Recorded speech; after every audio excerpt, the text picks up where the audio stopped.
All right, so today we're diving deep, really deep, into the life of someone extraordinary. I mean, someone whose story, when you really get into it, is just, well, it's full of these twists and turns, these amazing highs and some really difficult lows. And, with your sharp mind, I think you'll really appreciate this. We're going to go way beyond the surface here. Absolutely. This is not going to be your typical, here are the bullet points of her life kind of thing. No way. We're going way deeper. Much deeper. Because we have something special here.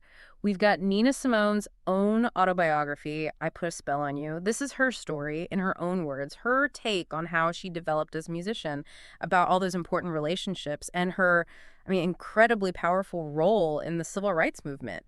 We're talking about getting to the core of what made her, well, Nina Simone. That's exactly it. We want to understand those, maybe even hidden forces that really shaped her character, and that whole world that she moved through. It's complex. Oh, for sure. So where do we even begin with someone like Nina Simone? Well, I think we have to start back in Tryon, North Carolina, where she was born. Makes sense. It's fascinating because her early life, it actually lays this really strong foundation. See, her father, John Devine Wayman, he was this incredibly resourceful, entrepreneurial guy. He had his hands in all sorts of businesses, a barbershop, a dry cleaning service, even a trucking business. He was a real self-made man, earned respect from both black and white communities.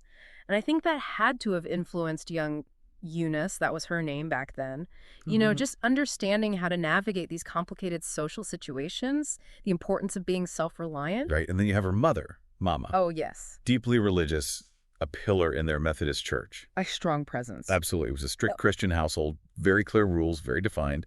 But within all that, music was like essential, right? It was more than essential. It was woven into their lives. Her father played guitar and harmonica, led the choir. Her mother played piano and sang. All of her siblings were musical. So it wasn't even like, going to lessons was the main way they learned music. They absorbed it. And there's this really telling story. When their house burned down, tragically, the first thing they saved was their pedal organ. Wow. Shows you just how central music was. Absolutely central. And Eunice was just so open to all this music from day one. Apparently, music would even calm her down as a baby. And here's the incredible thing. At just 2.5 years old, she played her mother's favorite hymn. Oh, wow. God Be With You Till We Meet Again, and get in the key of F. On the piano, entirely self-taught. What does that even tell you, that kind of natural talent? It just speaks volumes about her innate musicality, Like she was born understanding it on some level. And then, of course, there was this wonderfully rich musical world around her, even her father's, let's say, more unconventional tastes. He loved the Darktown Strutters Ball, would have her play it when her mom wasn't around. He even had this special whistle he'd use to signal her to quickly switch back to a hymn if Mama was coming. Really? Oh, yeah. And these little moments, I think they probably played a role in her ability to later on shift between all these different musical styles. It's incredible how those little, almost secret moments can shape a person. And of course, the church was huge. She talked about how she really learned rhythm in the Methodist church, but she was also really drawn to the, I guess you could say, more lively music of the Holiness Church. Oh, yes. Those services had so much energy, so much rhythmic complexity. She'd go just to experience. Spoke it all in. Yeah. And then you layer on the formal music education that started, those piano lessons, opening up this whole world of classical music. But before we get there, her older sister, Lucille, seems to have played a really important role, especially as their mother got more and more involved with the church. Oh, absolutely. Lucille really stepped in, guiding her sister on all sorts of things outside of music, being supportive. And it's kind of touching. Nina felt that sometimes she wasn't very kind to Lucille because she wished it was their mother teaching her these things. But their bond was definitely strong, and when Lucille got married and moved out, Nina felt that loss deeply. And then comes this really key figure, Mrs. Muriel Masinovich, her piano teacher. This relationship, it just seems to have been life-changing, not just for her musical skills, but in opening up a whole new world, this world of art and culture. You're right, it was transformative. Mrs. Masinovich recognized Eunice's talent immediately. Even her home was a revelation, a beautiful, spacious house with a concert grand piano right at the center. It was a whole different world from what she knew in Tryon. Mrs. Masinovich wasn't just teaching her notes. She was showing her the beauty, the vast possibilities of art.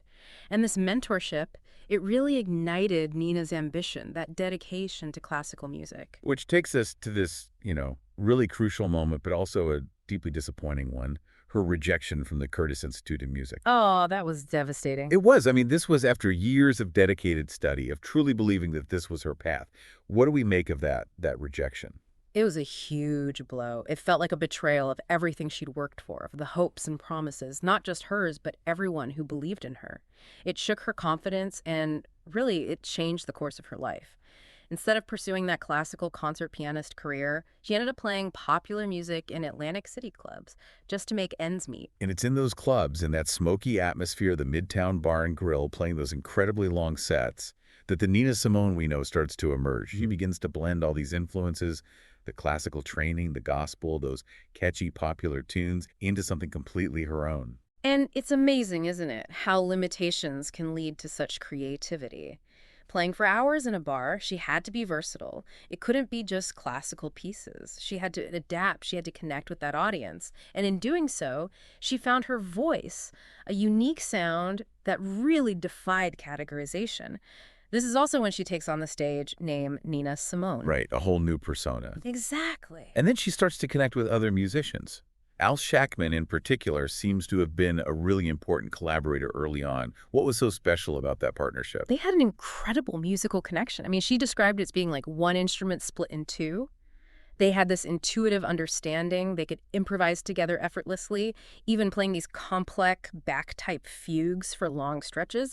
A fugue, just so everyone knows, is this really intricate musical form where you have multiple melodies interweaving. It's not easy. It's really not something you just pick up. No, and their ability to do this, it speaks to this deep, deep musical understanding between them. Then comes the move to New York. The big city. And she gets her first real agent, Jerry Fields. This seems like a turning point, moving beyond the local scene. Huge turning point. Jerry Fields, he opened doors for her in New York, got her into venues where she could reach a wider audience. He recognized her talent, knew she deserved more. We also see her marriage to Don Ross during these early years. It sounds like a bit of a lonely experience, kind of happening in parallel with her career taking off. It was a very short marriage. And, from her account, it doesn't sound like he provided the kind of companionship, the support that she was hoping for. She felt isolated, even when he was right there. I think there was a sense of displacement as she was trying to balance everything, her career growing so quickly. It's a lot to handle all at once. It is. And then comes Bertha Case, her first real manager. Bertha. This suggests things are getting more serious, more organized on the career front. Yeah, definitely. Bertha coming in as her manager, that was a shift. It shows a real move towards, a more structured professional approach to her career. And all this leads up to her town hall concert. A pivotal moment. It was. It marked her moving from those intimate clubs to, the grand stage of a concert hall. But even then, the whole question of how to define her music was a sticking point. She really resisted that label, jazz singer. She felt like her music was rooted in folk and blues alongside that classical background. This constant struggle with labels, it just highlights how unique she was, how her music really defied easy categorization. To her, jazz didn't capture the full range, the purpose of what she was doing. It was more than that. And this brings us to the beginnings of her activism. It seems like certain relationships really played a crucial role in her becoming politically aware, starting with Lorraine Hansberry. What was it about that connection that sparked things? Meeting Lorraine Hansberry was a real turning point for Nina in terms of understanding the political landscape, particularly what it meant to be Black in America. Hansberry, she was a writer and an activist herself. She gave Nina a deeper insight into the systemic realities, the inequalities, and I think that friendship really ignited something in her, this awareness that grew into a need to use her art, her voice, to address these pressing issues. And then you have those horrific events, the bombing in Birmingham and the murder of Medgar Evers, just tragedies that galvanized so many people. For Nina, it was immediate. It was a turning point. It was a breaking point. The brutality, the injustice, it just fueled this intense sense of outrage in her and this determination to do something. And out of that powerful emotional response came Mississippi Goddamn. Yes, the song. That's the one. Yeah. It was her direct response to the civil rights struggle, and it marked the start of her complete commitment to the movement, no holding back. She really connected with SNCC, the Student Nonviolent Coordinating Committee. Yeah. What was it about their approach that resonated with her? She really admired their direct action approach. She felt like their methods were much more aligned with her own sense of urgency, her, let's say, impatience with the idea of gradual change.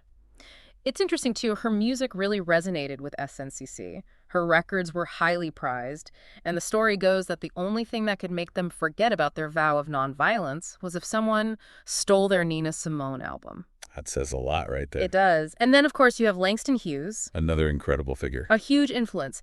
He provided this crucial historical and cultural context for what was happening, what she was experiencing. I see. He deepened her understanding of Black history, of that long, ongoing fight for equality.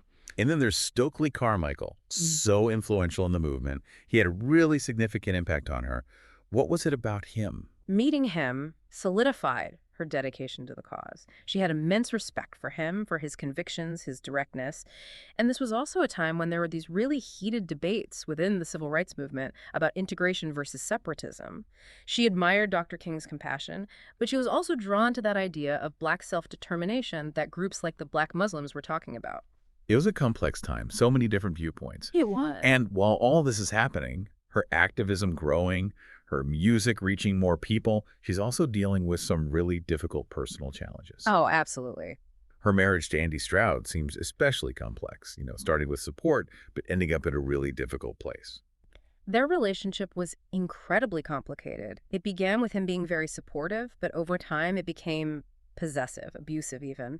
And then he became her manager too, which further blurred those lines between their personal and professional lives. It created a lot of tension. And then, of course, they had their daughter, Lisa Celeste, which added a whole other layer to their dynamic. I can only imagine. We also see her growing more disillusioned with the civil rights movement itself as time went on. What caused that shift? I think as the years passed, she started feeling frustrated, even betrayed by the movement. That initial hope, that sense that things were changing quickly, it seemed to fade. And that led to disappointment, a feeling that the promises of the movement weren't being fulfilled. It's heartbreaking, in a way. And it seems like she tries to find some kind of refuge in different parts of the world. Yes. First in Barbados, where she connects with Prime Minister Earl Barrow. What was she searching for there? I think she was looking for a break, a connection with someone who appreciated her art. But even that relationship had its own complexities. Earl Barrow, he was a politician first and foremost. Yeah. It provided a change of scenery, but it wasn't necessarily a simple, easy escape. No, it rarely is. And then there's that tumultuous period in Liberia, her relationship with C.C. Dennis, which ends so tragically. What can we understand about that chapter? That relationship was incredibly intense, ultimately very painful. It was a period of a lot of personal turmoil, all happening in this new cultural environment. And his death was a profound loss that stayed with her. And through all this, she's dealing with financial and legal troubles, It was a constant struggle. stemming in part from her marriage to Andy and just the nature of the music industry, how it can be exploitative. It can be brutal. There were even tax avoidance charges. Yeah. What led to all of this? I think navigating that world, the music industry, as a Black woman, it was incredibly difficult. And early on, she wasn't very business savvy. And that, combined with her relationship with Andy, who was managing her money, it led to some serious financial mismanagement and legal issues, including those problems with the IRS. That's never good. It's not. And sadly, her relationships with her family also became strained, especially after her father passed away. A lot of heartbreak there. There was. But then, later in her career, she returns to performing in Europe and finds a really dedicated audience, especially in France. What was it about the European audiences that connected with her?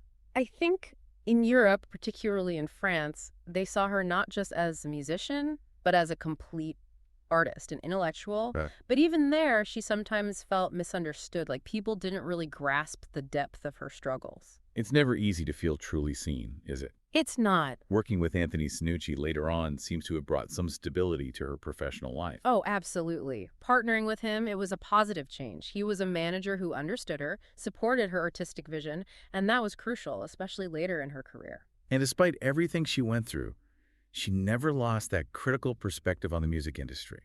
She saw it for what it was, exploitative, but she held on to her integrity. She did. Her experiences with the music industry made her really cynical about how it worked, but she never compromised her artistic principles. Her music was hers, and she wouldn't let them take that away from her. And it's so heartening to know that she still got joy from connecting with her audience, especially seeing young people discover and love her music. Oh, absolutely. New generations connecting with her music, that brought her so much joy. It was a validation of her work, proof that it still mattered. So, as we wrap up this deep dive into the incredible life of Nina Simone, what are the key things we should remember? I think what's so striking is how multifaceted her brilliance was. She was clearly a musical prodigy from such a young age, influenced by this amazing blend of gospel, classical, popular music. But just as important was her unwavering commitment to her own worth, passion for fighting for freedom, for racial justice. And yet her life was full of personal battles, these complicated, sometimes volatile relationships, a constant struggle against the injustices of the world and the music industry itself. You can't understand her without acknowledging all of it. You really can't. To understand someone as complex as Nina Simone, someone who had such an impact, it requires us to really grapple with these contradictions, to understand the forces that shaped her unique voice and her incredible spirit. It's not a simple story. It's not. And that brings us to a final thought for you to consider. How do these deeply personal experiences, these individual struggles, how do they intertwine with these huge societal forces to create extraordinary talent? How do they drive real impactful activism? Maybe exploring Nina Simone's music further, really immersing yourself in the historical context of her life. Maybe that will unlock even deeper understandings of her extraordinary journey. Oh, I think you're right. It's definitely a journey worth taking.